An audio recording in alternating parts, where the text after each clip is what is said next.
मित्रांनो, लेकरांनी सायंकाळी नाद लावला शेतात येण्याचा. त्यांना पिकनिक करायची होती शेतामध्ये आणि संभादादा ऑलरेडीच गेलेला होता. म्हणून मग मी लेकरांना सायंकाळी गाडी बाहेर काढली आणि लेकरांना घेऊन निघालो शेतामध्ये.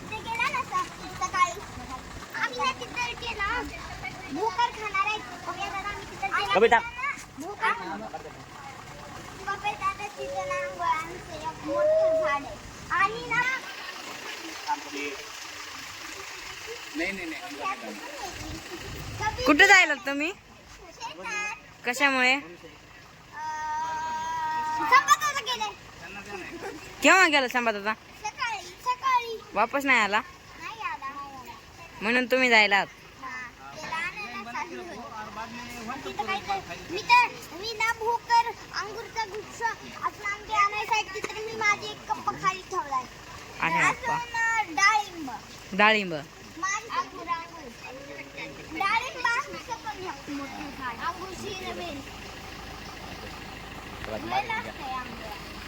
मित्रांनो, आता लेकरांनी फार आग्रह केलाय शेतात यायचा.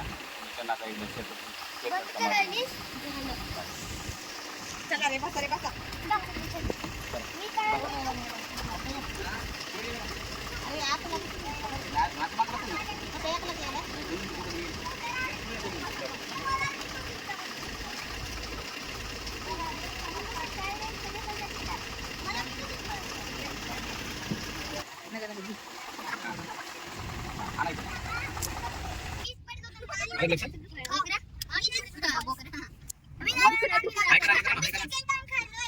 लेकरांना शेताबद्दल खूपच एक्साइटमेंट आहे.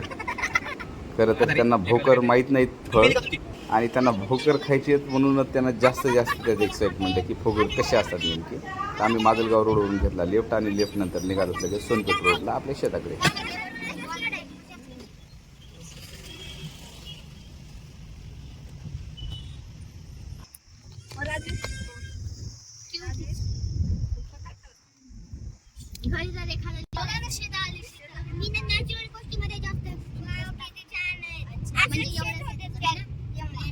चिंचा म्हणायला की तुम्ही बी बी खायला चिंच म्हणतो मी मला चिंच कुठे चिंच सांगायचं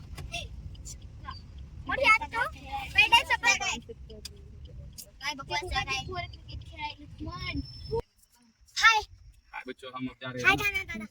आता कुठे चालू सांगा तुम्ही? आम्ही चाललो शेतात. कोणी शेतात? आम्ही चाललो शेतात. मी खाल्ली असते काढे. मी खाल्ली असते झाडाची पानं खाल्ली असते.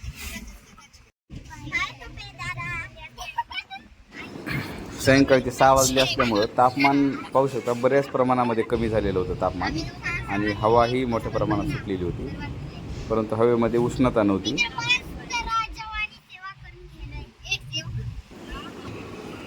मग लागते थोडी कच्ची सडक, तर आम्ही लेफ्टला घेतलं गाडीला कच्च्या सडकेला. तिथे थोडीशी हळूहळू गाडी घेऊन जावी लागते, कारण रस्ता आणखी म्हणावा तितका चांगला झालेला नाही.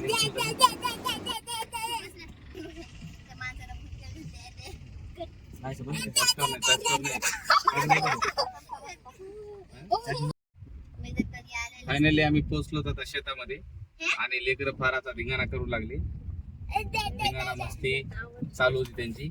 आम्ही आता शेताच्या जवळ आलेलो आहोत. कच्ची सडक लागलेली, थोड्या अंतरावरची सडक आहे, 1-2 किलोमीटर.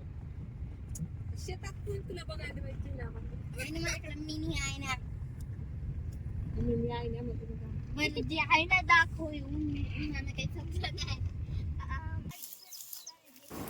फायनली पोहोचलो शेतामध्ये. इथं झाडाची सावली, आज सूर्य पश्चिमेकडे गेल्यामुळे झाडाची सावली पूर्वेकडे गेली होती, त्यामुळे झाडाखाली गाडी लावली, मात्र सावली नव्हती, आणि या ठिकाणी लेकरं लागली धिंगाणा करायला.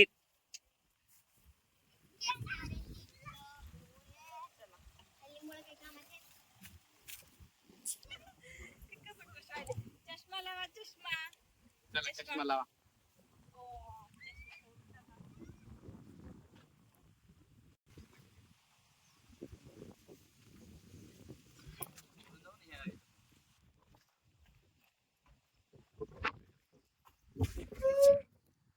मित्रांनो, लेकर पहा, ते गेले. तुम्हाला दिसतील का नाही माहित नाही, पण ते पहा, ते ट्रॅक्टरकडे गेले, पळत गेले ते. फार स्पीड मध्ये. आता आम्ही इथेच होतो तोपर्यंत लेकरं तिकडे गेले.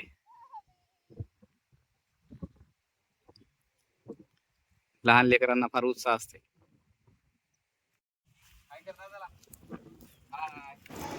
माझ्यासोबत शेतामध्ये कलकत्त्याची ताई आहे, विदिशा ताई, तिचा मुलगा कबीर आणि निवृत्ती, त्याचबरोबर श्रावस्ती आणि जय सरांची उज्जैनी, छोट्या ताईचा मुलगा राजवीर. तर एवढी गँग सगळी. आणि श्रमंत संभा तर पूर्वीच गेलेला होता. बाकी क्लासचे विद्यार्थी धनराज आणि पप्पू हे दोघंही आले होते माझ्यासोबत.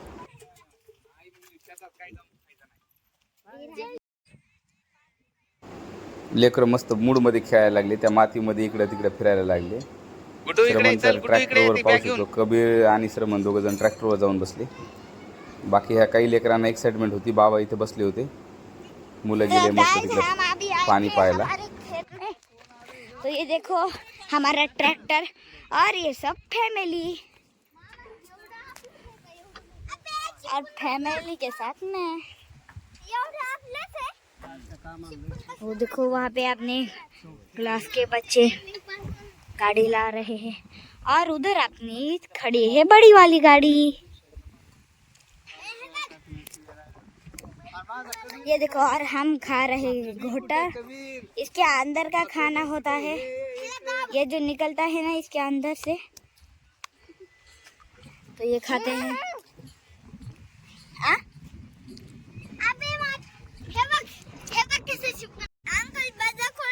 तो गाइस आज हम आए थे हमारे खेत में. ये देखो वहाँ से तो यहाँ तक सिर्फ हमारा खेत है, उधर है हमारी बड़ी गाड़ियाँ. ये देखो ये भोकर मेरे हाथ से चिपक गया है. खरंच मामा निकल आहे. अरे बापरे, गम काय त्याला. तो ये देखो गाइस, ये मैंने पेड़ से चढ़ के लिए थे. दिवसभर बेजार झाला तू.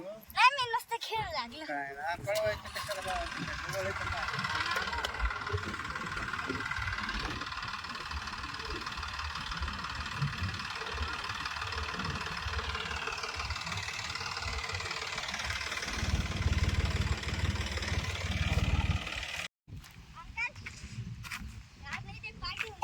एक मामा ना कोंबडी आणायला गेले, तिला पिण्याचे बनवायचे मस्त. हाय टेक मामा खरं का खोटं रे. अरे कबीर का खायला क्या पाया. उन्हाळाभर घरीच राहिलेले लेकरं असल्यामुळं लेकरांना शेतातल्या काही गोष्टीचं फार अप्रूप वाटायला लागलं. जसं माती, तिथली छोटी छोटी झाडं, त्याचबरोबर विशेष करून हे भोकराचं झाड. आता खेड्यामध्ये या भोकराला जास्त काही फारसं किंमत नाही देत, परंतु या लेकरांना ते भोकर खायला फारच म्हणजे मजा येत होती. इतकं की त्यांनी ते काही फांद्यासुद्धा त्याच्या जमा करून आणल्या त्या भोकराच्या.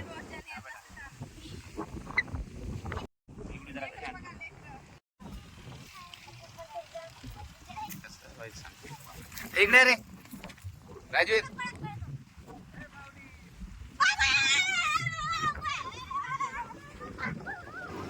तब्बल 1 ते 1.5 तास राहिल्यानंतर आम्ही निघालो शेतातून घराकडे परतीच्या प्रवासाला. चला चला, आपापलं सामान घ्या. हाँ चला, चलो बच्चों, निकलने का समय हो चुका है. हाँ हाँ चला.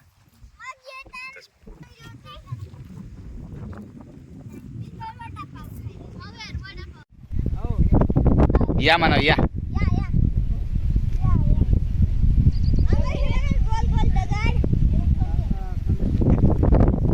चला.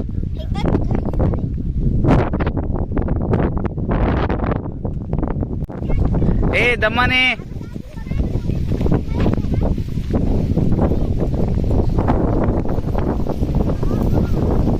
आता निसर्गरम्य वातावरण आहे बा. सायंकाळचे 7 वाजलेलेत. आम्ही शेतातून निघालेलो वापस घराकडे. ताई आहे, कबीर, पाठीमागं सोनपरी. नांगरायचं काम पूर्ण नाही झालं तर ते संध्याकाळी करतो म्हणले. चला चला चला. पार्टी बाप रे, करू करू.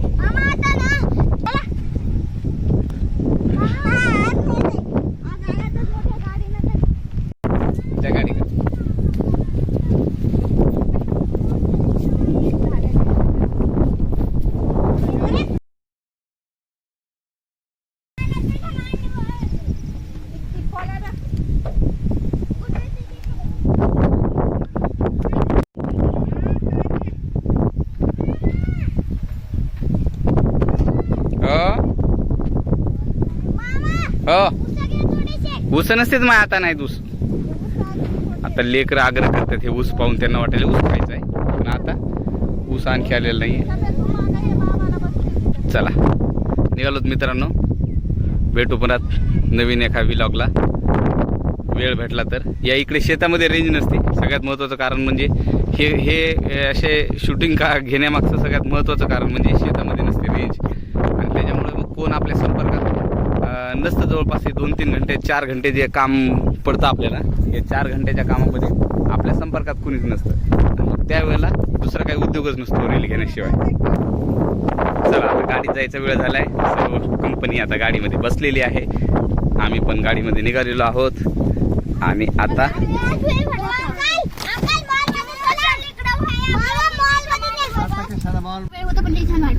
मोठी यात्रा कमी वेळ असलो की जास्त वेळ बोल होते, पण कमी वेळ किती मजा येते शेतामध्ये. अंकल मग जायचं का? सायंकाळचे 7 वाजलेले आहेत आणि निसर्गरम्य वातावरणामध्ये परतीचा प्रवास आमचा सुरू आहे. जवळपास 10 ते 11 मिनिटाचा प्रवास आहे शेतापासून घरापर्यंतचा. फक्त हा रोड कच्चा असल्यामुळे या ठिकाणी थोडासा 3 ते 4 मिनिटाचा वेळ जास्त लागतो, तर 15 मिनिटामध्ये आम्ही घरी पोहोचतो.